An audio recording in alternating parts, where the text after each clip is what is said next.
پناہ مانگتا ہوں میں اللہ کی شیطان مردود سے۔ شروع اللہ کا نام لے کر جو بڑا مہربان نہایت رحم والا ہے۔ سفیان ثوری نے عبدالعزیز بن رفیع کے واسطے سے بیان کیا، کہا کہ میں نے انس بن مالک رضی اللہ عنہ سے پوچھا کہ رسول اللہ صلی اللہ علیہ وسلم نے ظہر اور عصر کی نماز 8ویں ذی الحج میں کہاں پڑھی تھی؟ اگر آپ کو آن حضرت صلی اللہ علیہ وسلم سے یاد ہے تو مجھے بتائیے۔ انہوں نے جواب دیا کہ منی میں۔ میں نے پوچھا کہ 12ویں تاریخ کو عصر کہاں پڑھی تھی؟ فرمایا کہ محصب میں۔ پھر انہوں نے فرمایا کہ جس طرح تمہارے حکام کرتے ہیں اسی طرح تم بھی کرو۔ صحیح بخاری حدیث نمبر 1653۔ سالم نے خبر دی کہ حجاج بن یوسف جس سال عبداللہ بن زبیر رضی اللہ عنہ سے لڑنے کے لیے مکے میں اترا تو اس موقع پر اس نے عبداللہ بن عمر رضی اللہ عنہ سے پوچھا کہ عرفہ کے دن وقوف میں آپ کیا کرتے ہیں؟ اس پر سالم رضی اللہ عنہ بولے کہ اگر تو سنت پر چلنا چاہتا ہے تو عرفہ کے دن نماز دوپہر ڈھلتے ہی پڑھ لینا۔ عبداللہ بن عمر رضی اللہ عنہ نے فرمایا کہ سالم نے سچ کہا۔ صحابہ رضی اللہ عنہم آن حضرت صلی اللہ علیہ وسلم کی سنت کے مطابق ظہر اور عصر ایک ہی ساتھ پڑھتے تھے۔ میں نے سالم سے پوچھا کہ کیا رسول اللہ صلی اللہ علیہ وسلم نے بھی اسی طرح کیا تھا؟ سالم نے فرمایا اور کس کی سنت پر اس مسئلے میں چلتے ہو؟ صحیح بخاری حدیث نمبر 1662۔ مسدد نے بیان کیا، کہا ہم سے یحییٰ قطان نے، ان سے ابن جریج نے، ان سے عطا نے، انہوں نے جابر بن عبداللہ رضی اللہ عنہ سے سنا۔ انہوں نے فرمایا کہ ہم اپنی قربانی کا گوشت منی کے بعد 3 دن سے زیادہ نہیں کھاتے تھے۔ پھر آن حضرت صلی اللہ علیہ وسلم نے ہمیں اجازت دے دی اور فرمایا کہ کھاؤ بھی اور توشے کے طور پر ساتھ بھی لے جاؤ۔ چنانچہ ہم نے کھایا اور ساتھ بھی لائے۔ ابن جریج نے کہا کہ میں نے عطا سے پوچھا کیا جابر رضی اللہ عنہ نے یہ بھی کہا تھا کہ یہاں تک کہ ہم مدینہ پہنچ گئے؟ انہوں نے کہا کہ نہیں، ایسا نہیں فرمایا۔ صحیح بخاری حدیث نمبر 1719۔ ان سے سالم نے کہ حضرت عبداللہ بن عمر رضی اللہ عنہ پہلے جمرہ کی رمی 7 کنکریوں کے ساتھ کرتے اور ہر کنکری پر اللہ اکبر کہتے تھے، پھر آگے بڑھتے اور ایک نرم ہموار زمین پر پہنچ کر قبلہ رخ کھڑے ہو جاتے۔ اسی طرح دیر تک کھڑے دونوں ہاتھ اٹھا کر دعا کرتے، پھر جمرہ وسطیٰ کی رمی کرتے، پھر بائیں طرف بڑھتے اور ایک ہموار زمین پر قبلہ رخ ہو کر کھڑے ہو جاتے۔ یہاں بھی دیر تک کھڑے کھڑے دونوں ہاتھ اٹھا کر دعائیں کرتے رہتے۔ اس کے بعد والے نشیب سے جمرہ عقبہ کی رمی کرتے۔ اس کے بعد آپ کھڑے نہ ہوتے بلکہ واپس چلے آتے اور فرماتے کہ میں نے نبی کریم صلی اللہ علیہ وسلم کو اسی طرح کرتے دیکھا تھا۔ صحیح بخاری حدیث نمبر 1751۔ سالم بن عبداللہ نے بیان کیا کہ عبداللہ بن عمر رضی اللہ عنہ پہلے جمرہ کی رمی 7 کنکریوں کے ساتھ کرتے اور ہر کنکری پر اللہ اکبر کہتے تھے۔ اس کے بعد آگے بڑھتے اور ایک نرم ہموار زمین پر قبلہ رخ کھڑے ہو جاتے، دعائیں کرتے رہتے اور دونوں ہاتھوں کو اٹھاتے، پھر جمرہ وسطیٰ کی رمی بھی اسی طرح کرتے اور بائیں طرف آگے بڑھ کر ایک نرم زمین پر قبلہ رخ کھڑے ہو جاتے، بہت دیر تک اسی طرح کھڑے ہو کر دعائیں کرتے رہتے، پھر جمرہ عقبہ کی رمی بطن وادی سے کرتے، لیکن وہاں ٹھہرتے نہیں تھے۔ آپ فرماتے تھے کہ میں نے رسول اللہ صلی اللہ علیہ وسلم کو اسی طرح کرتے دیکھا ہے۔ صحیح بخاری حدیث نمبر 1752۔ یونس نے خبر دی اور انہیں ظاہری نے کہ رسول کریم صلی اللہ علیہ وسلم جب اس جمرہ کی رمی کرتے جو منی کی مسجد کے نزدیک ہے تو 7 کنکریوں سے رمی کرتے اور ہر کنکری کے ساتھ تکبیر کہتے، پھر آگے بڑھتے اور قبلہ رخ کھڑے ہو کر دونوں ہاتھ اٹھا کر دعائیں کرتے تھے۔ پھر یہاں آپ صلی اللہ علیہ وسلم بہت دیر تک کھڑے رہتے تھے، پھر جمرہ ثانیہ وسطیٰ کے پاس آتے، یہاں بھی 7 کنکریوں سے رمی کرتے اور ہر کنکری کے ساتھ اللہ اکبر کہتے، پھر بائیں طرف نالے کے قریب اتر جاتے اور وہاں بھی قبلہ رخ کھڑے ہوتے اور ہاتھوں کو اٹھا کر دعا کرتے رہتے، پھر جمرہ عقبہ کے پاس آتے اور یہاں بھی 7 کنکریوں سے رمی کرتے، اور ہر کنکری کے ساتھ اللہ اکبر کہتے، اس کے بعد واپس ہو جاتے۔ یہاں آپ دعا کے لیے ٹھہرتے نہیں تھے۔ ظاہری نے کہا کہ میں نے سالم سے سنا، وہ بھی اسی طرح اپنے والد ابن عمر رضی اللہ عنہ سے نبی کریم صلی اللہ علیہ وسلم کی حدیث بیان کرتے تھے، اور یہ کہ حضرت عبداللہ بن عمر رضی اللہ عنہ خود بھی اسی طرح کیا کرتے تھے۔ صحیح بخاری حدیث نمبر 1753۔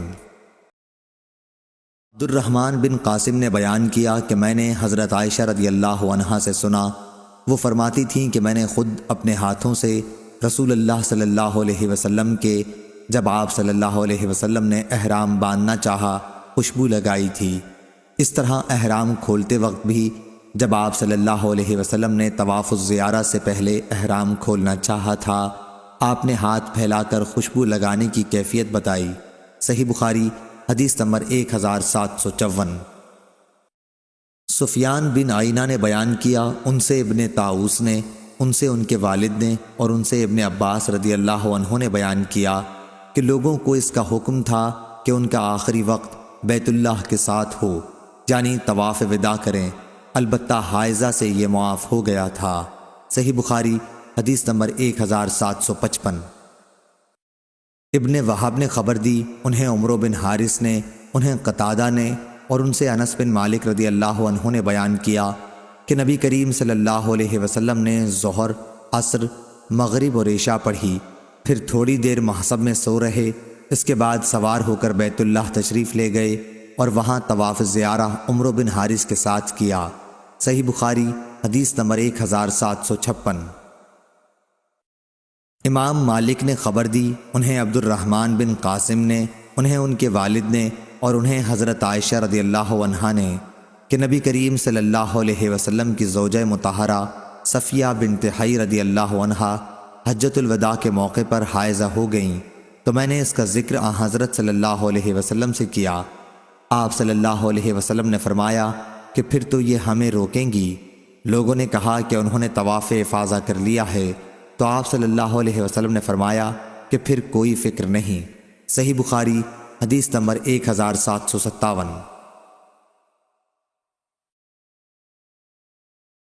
ابو نعمان نے بیان کیا کہ ان سے حماد نے، ان سے ایوب نے، ان سے اکرمہ نے کہ مدینے کے لوگوں نے ابن عباس رضی اللہ عنہ سے ایک عورت کے متعلق پوچھا کہ جو طواف کرنے کے بعد حائضہ ہو گئی تھی۔ آپ نے انہیں بتایا کہ انہیں ٹھہرنے کی ضرورت نہیں بلکہ چلی جائیں، لیکن پوچھنے والوں نے کہا ہم ایسا نہیں کریں گے کہ آپ کی بات پر عمل تو کریں اور زید بن ثابت رضی اللہ عنہ کی بات چھوڑ دیں۔ ابن عباس رضی اللہ عنہ نے فرمایا کہ جب تم مدینہ پہنچ جاؤ تو یہ مسئلہ وہاں اکابر صحابہ رضی اللہ عنہم سے پوچھنا۔ چنانچہ جب یہ لوگ مدینہ آئے تو پوچھا، جن اکابر سے پوچھا گیا تھا ان میں ام سلیم رضی اللہ عنہا بھی تھیں، اور انہوں نے ان کے جواب میں وہی صفیہ رضی اللہ عنہا کی حدیث بیان کی۔ اس حدیث کو خالد اور قتادہ نے بھی اکرمہ سے روایت کیا ہے۔ صحیح بخاری حدیث نمبر 1758، 1759۔ ابو نعمان نے بیان کیا کہ ان سے حماد نے، ان سے ایوب نے، ان سے اکرمہ نے کہ مدینے کے لوگوں نے ابن عباس رضی اللہ عنہ سے ایک عورت کے متعلق پوچھا کہ جو طواف کرنے کے بعد حائضہ ہو گئی تھی۔ آپ نے انہیں بتایا کہ انہیں ٹھہرنے کی ضرورت نہیں بلکہ چلی جائیں، لیکن پوچھنے والوں نے کہا ہم ایسا نہیں کریں گے کہ آپ کی بات پر عمل تو کریں اور زید بن ثابت رضی اللہ عنہ کی بات چھوڑ دیں۔ ابن عباس رضی اللہ عنہ نے فرمایا کہ جب تم مدینہ پہنچ جاؤ تو یہ مسئلہ وہاں اکابر صحابہ رضی اللہ عنہم سے پوچھنا۔ چنانچہ جب یہ لوگ مدینہ آئے تو پوچھا، جن اکابر سے پوچھا گیا تھا ان میں ام سلیم رضی اللہ عنہا بھی تھیں، اور انہوں نے ان کے جواب میں وہی صفیہ رضی اللہ عنہا کی حدیث بیان کی۔ اس حدیث کو خالد اور قتادہ نے بھی اکرمہ سے روایت کیا ہے۔ صحیح بخاری حدیث نمبر 1758، 1759۔ ابن طاؤس نے بیان کیا، ان سے ان کے باپ نے، اور ان سے ابن عباس رضی اللہ عنہ نے بیان کیا کہ عورت کو اس کی اجازت ہے کہ اگر وہ طواف افاضہ، طواف زیارت کر چکی ہو اور پھر طواف وداع سے پہلے حیض آ جائے تو اپنے گھر واپس چلی جائے۔ صحیح بخاری حدیث نمبر 1760۔ کہا میں نے ابن عمر کو کہتے سنا کہ اس عورت کے لیے واپسی نہیں۔ اس کے بعد میں نے ان سے سنا آپ فرماتے تھے کہ نبی کریم صلی اللہ علیہ وسلم نے عورتوں کو اس کی اجازت دی ہے۔ صحیح بخاری حدیث نمبر 1761۔ ابو عوانہ نے بیان کیا، ان سے منصور نے، ان سے ابراہیم نخعی نے، ان سے اسود نے اور ان سے حضرت عائشہ رضی اللہ عنہا نے بیان کیا کہ ہم نبی کریم صلی اللہ علیہ وسلم کے ساتھ نکلے، ہماری نیت حج کے سوا اور کچھ نہ تھی۔ پھر جب نبی کریم صلی اللہ علیہ وسلم مکہ پہنچے تو آپ صلی اللہ علیہ وسلم نے بیت اللہ کا طواف اور صفا اور مروہ کی سعی کی، لیکن آپ صلی اللہ علیہ وسلم نے احرام نہیں کھولا کیونکہ آپ صلی اللہ علیہ وسلم کے ساتھ قربانی تھی۔ آپ صلی اللہ علیہ وسلم کے ساتھ آپ کی بیویوں نے اور دیگر اصحاب نے بھی طواف کیا، اور جن کے ساتھ قربانی نہیں تھی انہوں نے اس طواف و سعی کے بعد احرام کھول دیا، لیکن حضرت عائشہ رضی اللہ عنہا حائضہ ہو گئی تھیں۔ سب نے اپنے حج کے تمام مناسک ادا کر لیے تھے۔ پھر جب لیلۃ الحصبہ یعنی روانگی کی رات آئی تو حضرت عائشہ رضی اللہ عنہا نے عرض کی، یا رسول اللہ صلی اللہ علیہ وسلم، آپ کے تمام ساتھی حج اور عمرہ دونوں کر کے جا رہے ہیں، صرف میں عمرے سے محروم ہوں۔ آپ صلی اللہ علیہ وسلم نے فرمایا کہ اچھا، جب ہم آئے تھے تو تم حیض کی وجہ سے بیت اللہ کا طواف نہیں کر سکی تھیں؟ میں نے کہا کہ نہیں۔ آپ صلی اللہ علیہ وسلم نے فرمایا کہ پھر اپنے بھائی کے ساتھ تنعیم چلی جا اور وہاں سے عمرے کا احرام باندھ اور عمرہ کر، ہم تمہارا فلاں جگہ انتظار کریں گے۔ چنانچہ میں اپنے بھائی عبد الرحمن کے ساتھ تنعیم گئی اور وہاں سے احرام باندھا۔ اسی طرح صفیہ بنت حی رضی اللہ عنہا بھی حائضہ ہو گئی تھیں۔ نبی کریم صلی اللہ علیہ وسلم نے انہیں از راہ محبت فرمایا، اقری حلقی، تو ہمیں روک لے گی؟ کیا تو نے قربانی کے دن طواف و زیارت نہیں کیا تھا؟ وہ بولیں کہ کیا تھا۔ اس پر آپ صلی اللہ علیہ وسلم نے فرمایا کہ پھر کوئی حرج نہیں، چلی چلو۔ میں جب آپ صلی اللہ علیہ وسلم تک پہنچی تو آپ صلی اللہ علیہ وسلم مکے کے بالائی علاقے پر چڑھ رہے تھے اور میں اتر رہی تھی، یا یہ کہا کہ میں چڑھ رہی تھی اور حضور صلی اللہ علیہ وسلم اتر رہے تھے۔ مسند کی روایت میں رسول اللہ صلی اللہ علیہ وسلم کے کہنے پر ہاں کے بجائے نہیں ہے۔ اس کی مطابقت جریر نے منصور کے واسطے سے نہیں کے ذکر میں کی ہے۔ صحیح بخاری حدیث نمبر 1762۔ عبدالعزیز بن رفیع نے بیان کیا کہ میں نے انس بن مالک رضی اللہ عنہ سے پوچھا، مجھے وہ حدیث بتائیے جو آپ کو رسول اللہ صلی اللہ علیہ وسلم سے یاد ہو کہ انہوں نے 8ویں ذی الحج کے دن ظہر کی نماز کہاں پڑھی تھی؟ انہوں نے کہا منا میں۔ میں نے پوچھا اور روانگی کے دن عصر کہاں پڑھی تھی؟ انہوں نے فرمایا کہ ابطح میں، اور تم اسی طرح کرو جس طرح تمہارے حاکم لوگ کرتے ہوں تاکہ فتنہ واقع نہ ہو۔ صحیح بخاری حدیث نمبر 1763۔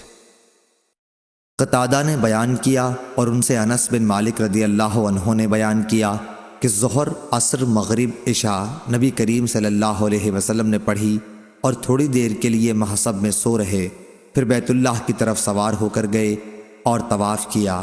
یہاں طواف الزیارہ مراد ہے۔ صحیح بخاری حدیث نمبر 1764۔ سفیان نے بیان کیا، ان سے ہشام بن عروہ نے، ان سے ان کے والد نے اور ان سے حضرت عائشہ رضی اللہ عنہا نے بیان کیا کہ آن حضرت صلی اللہ علیہ وسلم منا سے کوچ کر کے یہاں محصب میں اس لیے اترے تھے تاکہ آسانی کے ساتھ مدینے کو نکل سکیں۔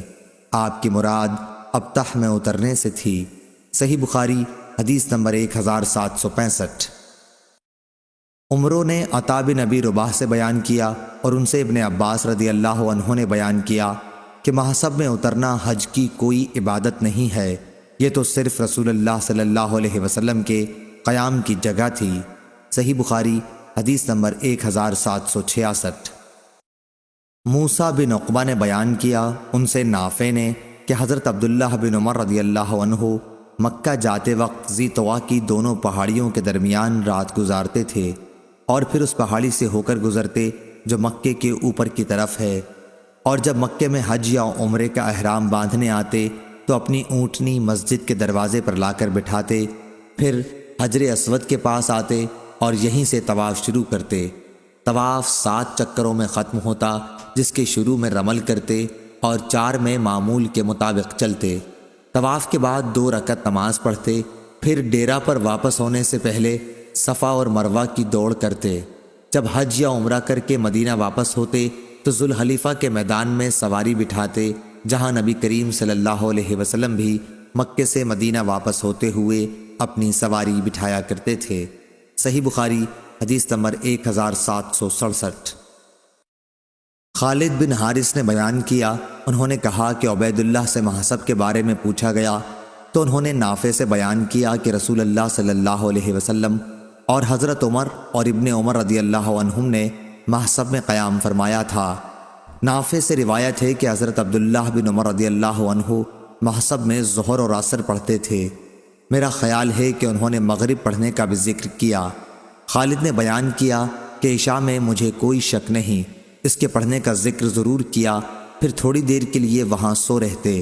نبی کریم صلی اللہ علیہ وسلم سے بھی ایسا ہی مذکور ہے۔ صحیح بخاری حدیث نمبر 1768۔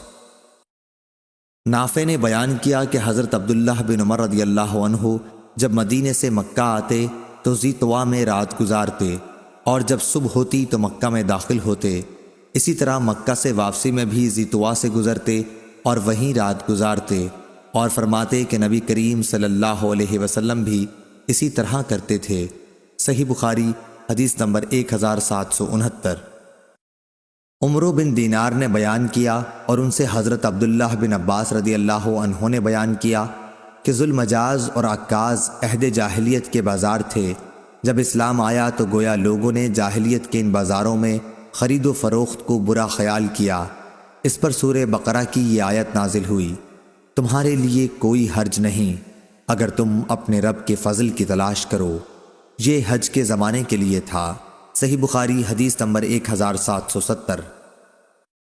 ابراہیم نخعی نے بیان کیا، ان سے اسود نے اور ان سے حضرت عائشہ رضی اللہ عنہا نے بیان کیا کہ مکے سے روانگی کی رات صفیہ رضی اللہ عنہا حائضہ تھیں۔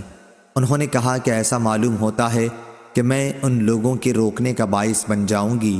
پھر نبی کریم صلی اللہ علیہ وسلم نے کہا، عقری حلقی، کیا تو نے قربانی کے دن طواف الزیارہ کیا تھا؟ اس نے کہا جی ہاں کر لیا تھا۔ آپ صلی اللہ علیہ وسلم نے فرمایا کہ پھر چلو۔ صحیح بخاری حدیث نمبر 1771۔ آمش نے بیان کیا، ان سے ابراہیم نخعی نے، ان سے اسود نے اور ان سے عائشہ رضی اللہ عنہا نے بیان کیا کہ ہم رسول اللہ صلی اللہ علیہ وسلم کے ساتھ حجۃ الوداع میں مدینہ سے نکلے تو ہماری زبانوں پر صرف حج کا ذکر تھا۔ جب ہم مکہ پہنچ گئے تو آپ صلی اللہ علیہ وسلم نے ہمیں احرام کھول دینے کا حکم دیا۔ افعال عمرہ کے بعد جن کے ساتھ قربانی نہیں تھی، روانگی کی رات صفیہ بنت حی رضی اللہ عنہا حائضہ ہو گئیں۔ حضرت صلی اللہ علیہ وسلم نے اس پر فرمایا، عقری حلقی، ایسا معلوم ہوتا ہے کہ تم ہمیں روکنے کا باعث بنو گی۔ پھر آپ صلی اللہ علیہ وسلم نے پوچھا، کیا قربانی کے دن تم نے طواف الزیارہ کر لیا تھا؟ انہوں نے کہا کہ ہاں۔ اس پر آپ صلی اللہ علیہ وسلم نے فرمایا کہ پھر چلی چلو۔ عائشہ رضی اللہ عنہا نے اپنے متعلق کہا کہ میں نے کہا یا رسول اللہ صلی اللہ علیہ وسلم، میں نے احرام نہیں کھولا ہے۔ آپ صلی اللہ علیہ وسلم نے فرمایا کہ تم تنعیم سے عمرے کا احرام باندھ لو اور عمرہ کر لو۔ چنانچہ عائشہ رضی اللہ عنہا کے ساتھ ان کے بھائی گئے۔ عائشہ رضی اللہ عنہا نے فرمایا کہ ہم رات کے آخر میں واپس لوٹ رہے تھے کہ آپ صلی اللہ علیہ وسلم سے ملاقات ہوئی۔ آپ صلی اللہ علیہ وسلم نے فرمایا تھا کہ ہم تمہارا انتظار فلاں جگہ کریں گے۔ صحیح بخاری حدیث نمبر 1772۔